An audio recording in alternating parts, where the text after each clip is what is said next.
Շատ լավ, իրենց ամենահաղթական բանը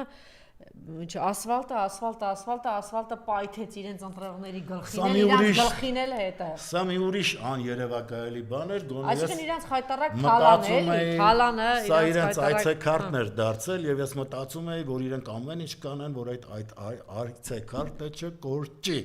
բայց ոչ թե չկորցավ, խայտարակություն տեղի ունեցավ, չկորչեց, այ խայտարակության վերածվեց, այսինքն այդ կլոր խոռոչները, որ մենք տեսնում ենք փողոց, նման բան չի եղել։ Եվ հիմա մեքենաները, որ շարունակաբար կոտրվում են, ջարդոտվում են, բոլոր վարորդները կայանում այդ հայհոյանքների զուգահեռ, հայհոյանքները իհարկե ԿՊԻ-ն են հղված եւ դեռ չես կարող որևէ բան ասել, պաշտպանել կամ չգիտեմ ինչ, ես նկատի ունեմ, որ հայհոյախոսությունը ինչքան էլ ընդունված չի, բայց ես բազմաթիվ վարորդների եմ տեսնում, որոնք ուղղակի նոր նաև այդ մշակույթ են ձևավորում, օրինակ Վանո Եղազարյանը գիտականորեն հայհոյախոսության մասին նաև ուսումնասիրություններ էր արել։ Կարծում եմ նաև կարող անդրադառնա այս նոր որակի հայհոյախոսություններին, որովհետև այո, ԿՊԻ վարկը բերեց հայհոյանքների նոր մոդել եւ դրանք բոլորը աշխատում են։ Իմիջիայլոց սրանց մոտ մի քիչ այդ բան նախ հիշում եք, սա ասում էր, ես ստեղ Նիկոլը ստեղել է ասնիվ։ Երևանի քաղաքապետի ավագանու ընտրություններին կանգնած ասեց դուք պիտի բորդուր լիզեք եւ ասֆալտ ուտեք, դա ասում էր ԿՊԻ-ն։ Սա մարդիկ մտածեցին, թե ասում է հայ ժողովրդին, բայց ինքը հայ ժողովրդին չէր ասում, ինքը ԿՊԻ-ն էր ասում։ Եվ ԿՊԻ-ն մեծ ախորժակով այդ ասֆալտը կերել է, ինչպես տեսնում եք, այդ բիտումը չկա, ջութ կոչվածը չկա, եւ բորդուրների լպստել էլա չեմ տեսել, բայց դա էլ է հրահանգել, կարծում եմ դա էլ հետո կտեսնենք։ Դե ինչ ասես, էսա, բայց ես դες մի բան ասեմ, գիտեք, այդ սովածության առումով, այ հիմա չգիտեմ ինչի մտքիս եկավ, մի անվանի բռնցքամարտիկ կար Ռուսաստանում, սա իր շանը այնպես էր վարժեցրել, որ որևէ մեկի ձեռքից որևէ ուտելիք չվերցնի։ Բռնցքամարտիկով միջազգային կլասի բարձր ուղղակի անունը չտամ, չգիտեմ։ Կամ հիմա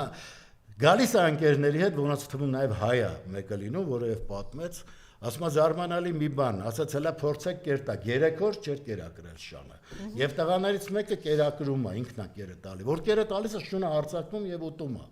Անմիջապես ասում է հանեց ատրճանակը եւ գնդակահարեց շանը, որ ուրիշի ձեռքից ուրեմն կերավ։ Հիմա ես չեմ ասում, որ սրանք պիտի գնդակահարվեն ասֆալտը ուտելու համար, բայց լուրջ կարգին բաներ ուրեմն դատ ու դատաստանի պիտի ենթարկվեն, որովհետև սա կորուստներ նաև այն խաբեության բացահայտումներ, որով տևականորեն ասֆալտը անգամ կառավարության նիստին հիշում եմ գոյանքը ոնց էր, այո,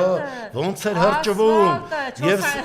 հիմա հասկացա չէ, հրճվանքը ինչից է գալիս, ասֆալտը ուտելուց է գալիս, եւ հիմա ասֆալտը այո կերել են, եւ այդպես պատկերացնում եք ինչքան են կերել այս թալանի միջից, բայց ինչ են ասում են մենք պետք է թալանենք, մենք բոլորս դարձել ենք միլիարդերներ, Արցախը տվել ենք, Հայաստանից 1003 Երևանի չափ տարածք Հայաստանից արդեն հանձնել ենք, այս թրիպով այդ ամբողջ հատվածը նվիրել ենք թուրքերին, իբր թե այնտեղ Ամերիկան է գլխին կանգնած էլի, դա էլ նվիրել ենք, պրծել ենք, բարձունքները տվել ենք թուրքերին, 10,000 զոհ տվել ենք, 13,000 զոհ, ասում է, լսեք, դուք իրար շնորհավոր եք, Ալենն ասում է, իրար որ տեսնում եք, դուք հասկանում եք ես ինչ եմ, դուք շնորհավոր եք